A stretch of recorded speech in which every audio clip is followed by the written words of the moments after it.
저는 이번 새가족 교육을 듣기 전 나는 계속 교회를 다녀왔었는데 이 교육을 꼭 들어야 하는 건가 하는 생각도 들었습니다.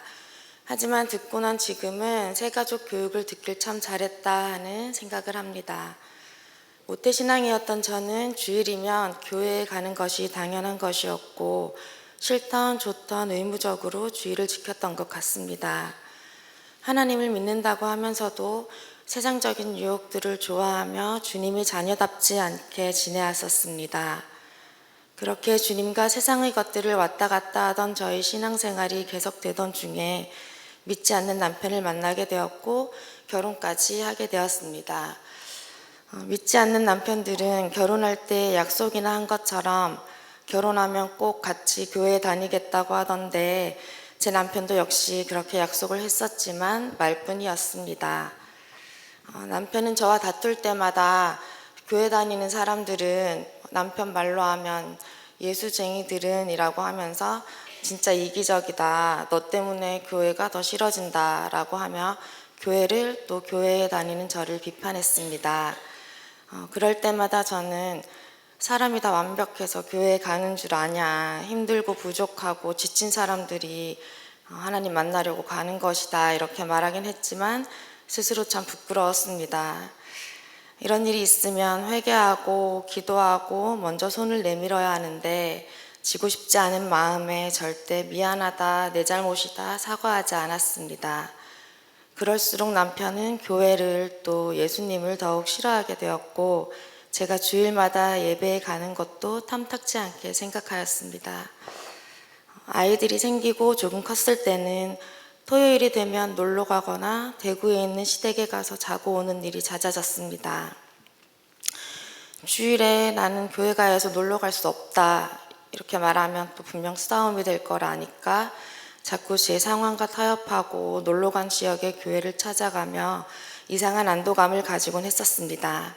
저희 신앙이 온전하지 않으니 아이들 또한 예배에 대해 잘 알지 못하고 믿음 없는 자녀가 되어가고 있었습니다. 아이들은 유아 세례도 받지 못했고 그런 모습을 보며 내가 크게 잘못하고 있구나 하는 걸 많이 느끼게 되었습니다. 아이들을 신앙으로 자라게 하는 것은 부모의 일이고 책임인데 하는 생각이 들었고 전심으로 주님께 묻고 기도했습니다. 주님께 의지하면 항상 때에 맞춰 답을 주시고 해결해 주셨었는데 이번에도 주님은 아이들을 교회 유치원에 갈 수 있게 해주셔서 믿음의 길을 열어주셨습니다. 분명 남편뿐 아니라 시댁 어른들도 좋아하시지 않을 것 같아서 걱정을 많이 했었는데 두 아이 모두 잘 다니며 하나님을 알게 되었습니다.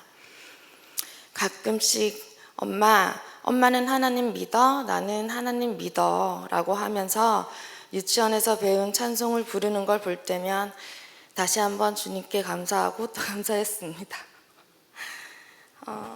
그동안 저희 뜨뜻미지근했던 신앙을 반성하며 자꾸만 주님께 가까이 가려 할수록 예상치 못한 변수들과 방해들이 많아졌습니다. 하지만 제가 느낀 것은 내가 주님을 사랑하고 주님께 가려 하면 모든 걸 해결해 주신다는 것입니다. 예전에는 미리 걱정부터 했었는데 이제는 조금 담대한 마음이 생긴 것 같습니다. 주일 예배 시간에 목사님 말씀을 듣고 찬양을 부를 때면 자꾸만 눈물이 났습니다. 불안하고 상처받았던 마음들이 말씀을 듣는 중에 치료가 되는 것을 느꼈습니다. 주님에 대한 확신이 생기면서 한편으로는 남편에 대한 안타까운 마음이 커져갔습니다. 아직까지 저희 가장 큰 기도 제목인 남편 전도. 어떻게 하면 남편과 다투지 않으면서 이 사람을 전도할 수 있을까? 어떻게 하면 우리 가정이 믿음의 가정이 될 수 있을까 하는 고민들로 기도하고 있습니다. 저 혼자 고민만 한다고 해결할 수 있는 일이 아닌 것을 압니다. 오직 기도와 간구를 통해 주님께서 제 기도를 들어주실 것을 확신합니다. 아직도 제 남편은 주님을 모르지만 저는 주님께서 잃어버린 불쌍한 어린 양 김재용을 꼭 찾아주실 것을 믿습니다. 혼자 신앙생활을 한다는 것이 때로는 힘이 들기도 했습니다. 그때 마침 목사님께서 새가족 교육이 있으니 참여해보라고 해주셨고 저에게는 너무 큰 힘이 되는 시간이었습니다.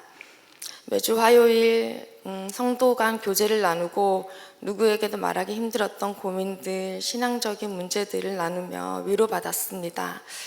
특히 지난주 들었던 설교 말씀을 나누어야 했기 때문에 예배 시간에 필기를 하면서 집중해서 듣는 좋은 습관이 생겼습니다. 그리고 목사님께서 어려운 성경 말씀을 이해하기 쉽도록 설명해 주시고 그 말씀과 연관된 이야기들을 해주셔서 성경에 대해 좀 더 쉽게 알 수 있었습니다. 새가족 교육을 마치고 집으로 돌아오면 항상 누군가 날 위해 기도하네 그 찬송이 생각났습니다. 모두가 다 함께 기도해 주시는 그 시간이 소중하고 감사했습니다. 함께했던 모든 집사님, 성도님, 그리고 새가족반을 이끌어주신 송기은 목사님, 짧은 시간이었지만 간증문을 통해 다시 한번 감사의 말씀을 드리고 싶습니다.